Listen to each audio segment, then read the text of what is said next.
Maimonides, the Rambam. Moses Maimonides, this is in parentheses, Moses Ben Maimon, known in rabbinical literature as Rambam, from the acronym Rabbi Moses Ben Maimon, from 1135 to 1204. A rabbinic authority, codifier, philosopher, and royal physician.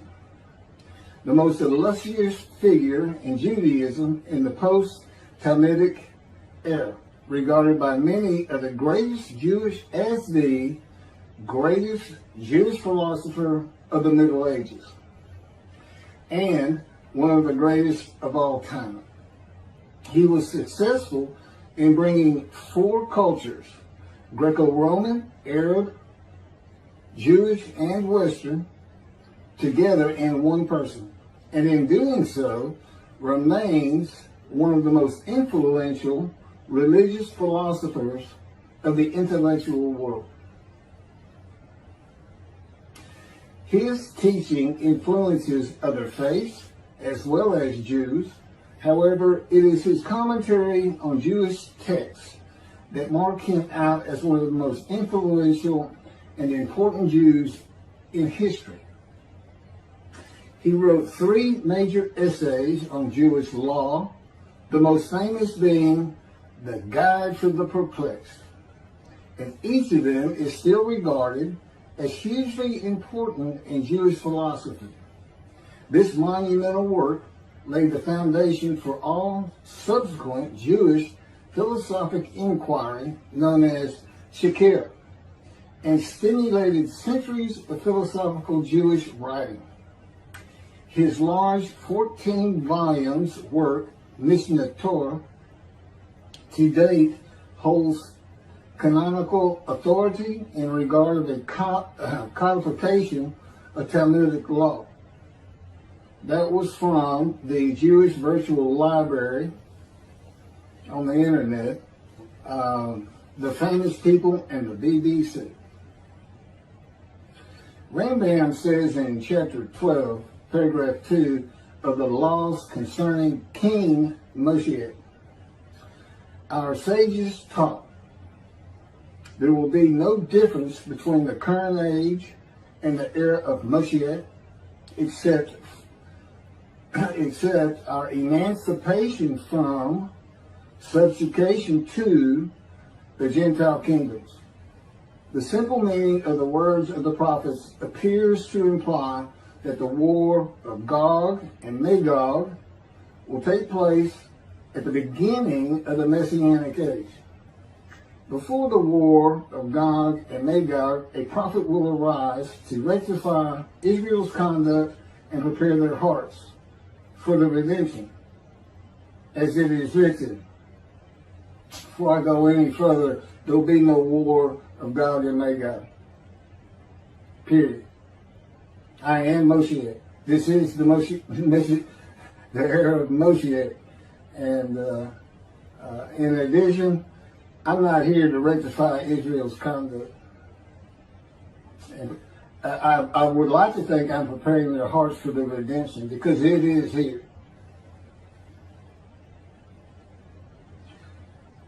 This is from Malachi chapter 3, verse 23. Behold, I am sending you Eliyahu, which is Elijah, before the advent of the great and awesome day of God. He will not come in order to declare the pure impure, nor to declare the impure pure. Nor will he come in order to disqualify the lineage of those presumed to be of flawless descent, nor to validate lineage which is presumed to be blemished. And I agree. Rather, he will come in order to establish peace in the world. As the above prophecy continues, Malachi 3, verse 24, he will bring back the hearts of the fathers to the children. And that is incorrect. I don't come here to bring peace or have the world come to peace. or to establish peace in the world. No one can do that. Humanity will never be at peace. It's just not what man is. It's not how things have ever worked. Elijah does not come to establish peace in the world. And again, God dictated this to me. I didn't come up with all this on my own.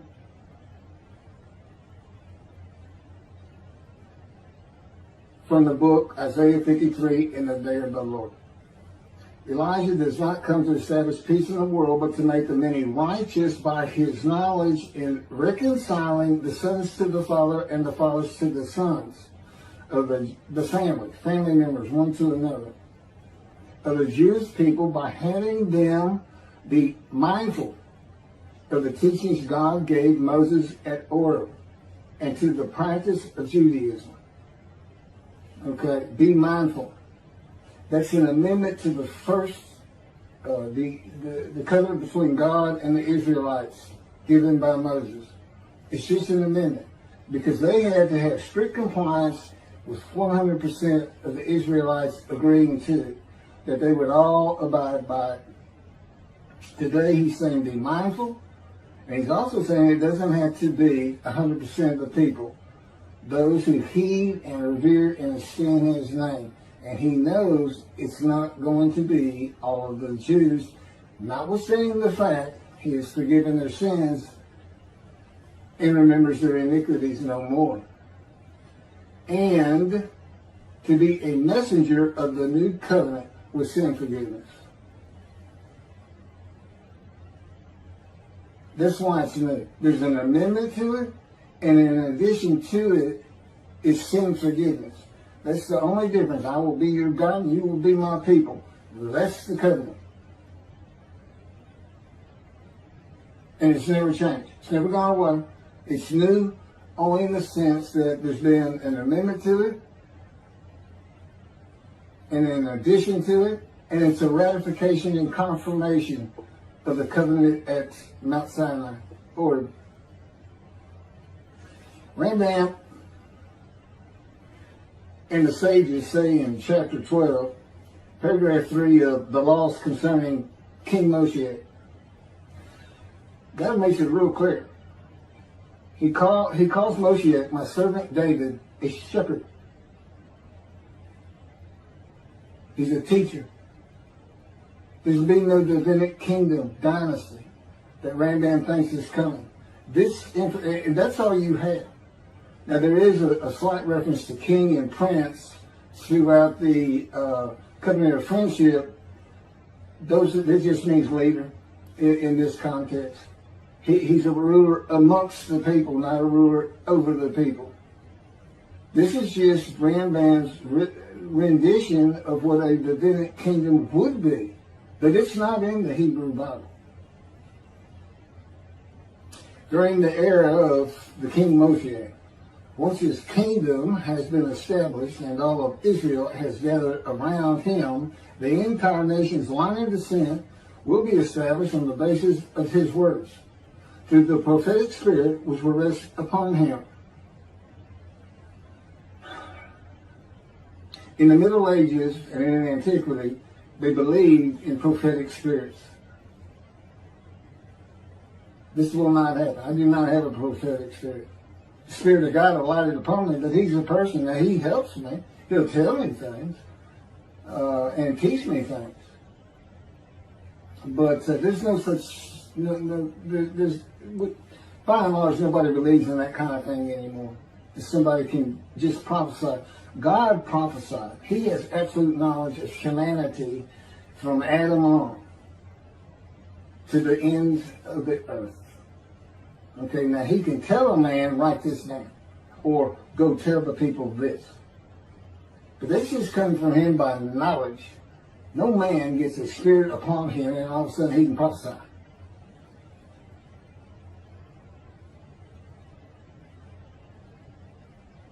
So no, the entire nation's line of descent is not going to be established by anybody, including not myself, and I am Moshiach, or God himself. So that's just not going to happen. As it is written, he shall sit as a refiner and purifier. He will purify the lineage of the Levites first, stating that this one is a priest of defined lineage, and this one is a Levite, a divine lineage. Rambam basis for this belief is a verse in the book of Ezra, chapter 2, verse 63. The governor said to them, they shall not eat of the most holy things until a priest arises who will wear the Urim and the Thummim. From this verse, one can infer that the genealogy of those presumed to be of unquestioned priestly and Levitical lineage will be traced by means of the prophetic spirit, and those found to be of such lineage will be made known.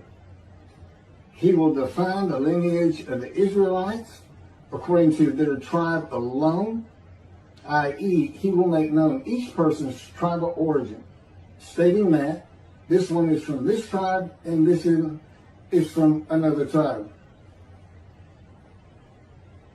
It's not going to happen.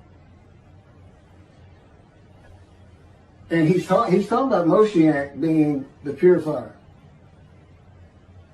He got that wrong too. He shall sit as a refiner and purifier from the first paragraph, chapter 12, paragraph 3 is not Moshiach. God purifies and refines. And he comes with Elijah and the angel of the covenant that you desire. Rambam says the prophetic spirit will rest upon the anointed one. The prophecy of the Hebrew Bible, the prophecies of God. I just gave you my summarization of before I read this, of what I'm about to reread. The difference is, this sounds better, and this is what God dictated.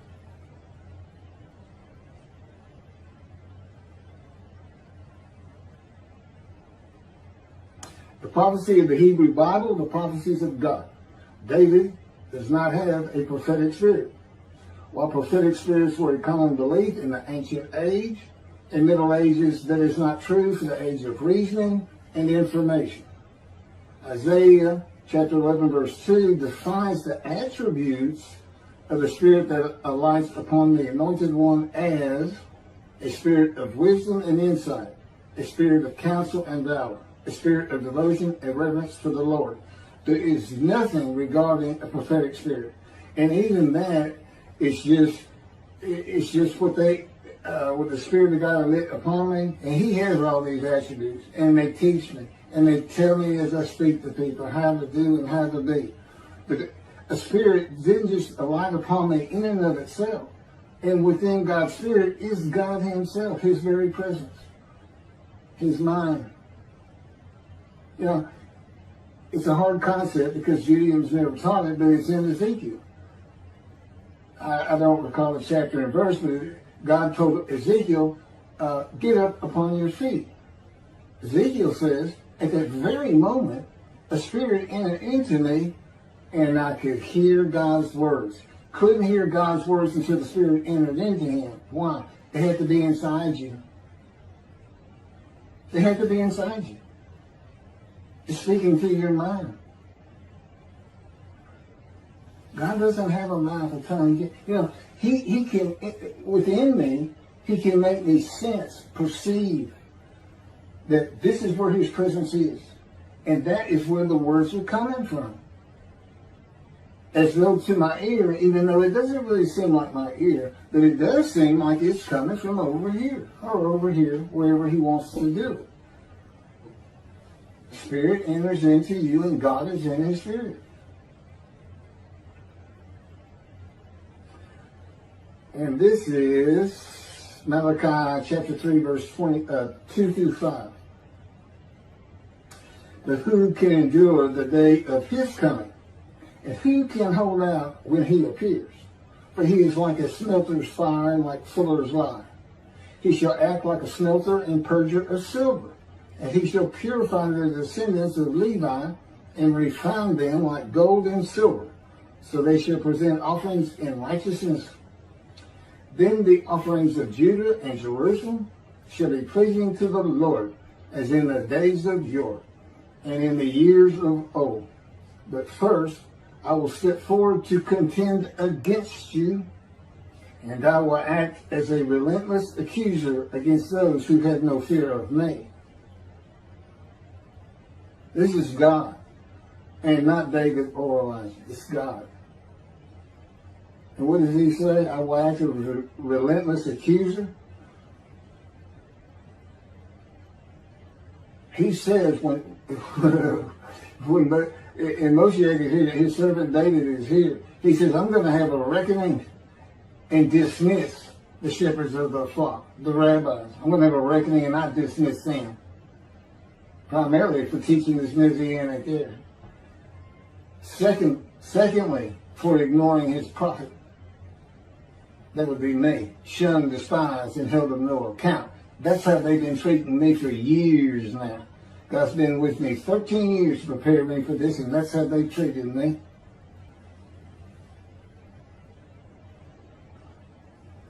In Hebrew writing, it is common to express the same idea twice. Okay, God's telling me to move on. I don't need to hear that. It just had to do with smelting and this and that. In Malachi 1 and 2, the priesthood has been defiled. They offered polluted offerings. They had turned from God, refused to listen to him, and they profaned God's covenant. They disregard God's ways. This is in quotes from Ezekiel.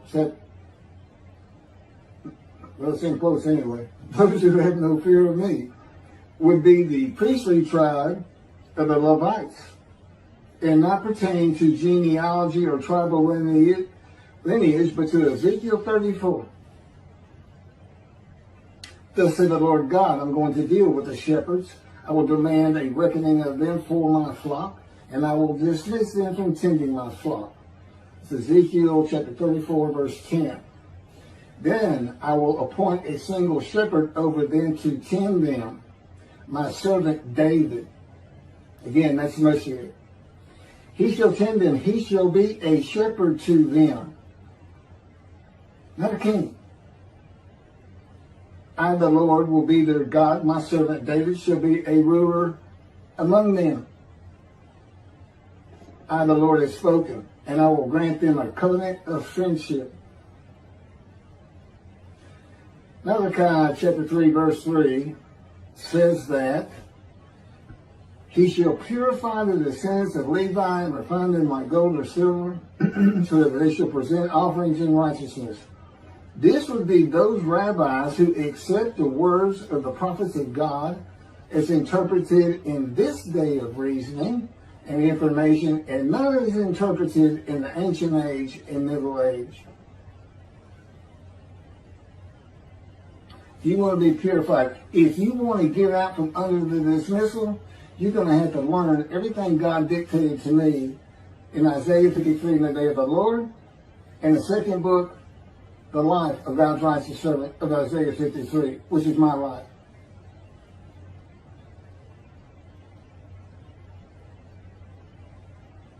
That'll purify you. That'll get you back on the scroll of remembrance so you can see the heaven God is creating. When in Israel still ain't good.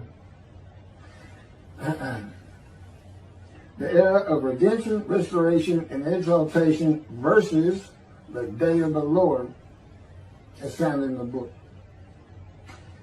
Rambam and the sages interpreted it as a prophecy that Moshiach, with a prophetic spirit, will determine the lineage of the priests and Levites from a verse in the book of Israel. I've covered this.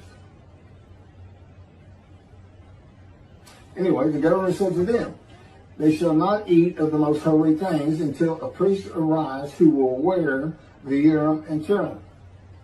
This has nothing to do with genealogy of the Levites today, or purification and refining, or a prophetic spirit on Moshiach. This is not a prophecy of a high priest arising.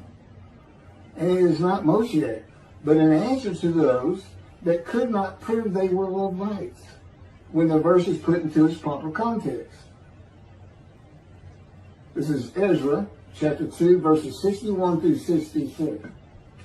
Of the sons of the priests, the sons of Habiah, the sons of Hakuz, the sons of Barzillai, who had married a daughter of Barzillai and had taken his name. These searched for their genealogical records, but they could not be found. So they were disqualified for the priesthood. The Chakirah ordered them not to eat of the most holy things until a priest with Urim and Thummim should appear. It was just a specific instance. In the Hebrew Bible, the Urim and Thummim are elements of the breastplate worn by the high priest attached to the ephod. They are connected with divination in general and cleromancy in particular, a belief in antiquity and the Middle Ages rarely believed in today. Two objects used by the high priest to answer a question or reveal the will of God. The ephod was made of fine linen and consisted of two pieces which hung from the neck and covered both the back and front, above the tunic and outer garment. Cleromancy is a form of sortition, a casting of lots. A casting of lots in which an outcome is determined by means that normally would be considered random, such as the rolling of dice, that are sometimes believed to reveal the will of God. Casting of lots, the will of God.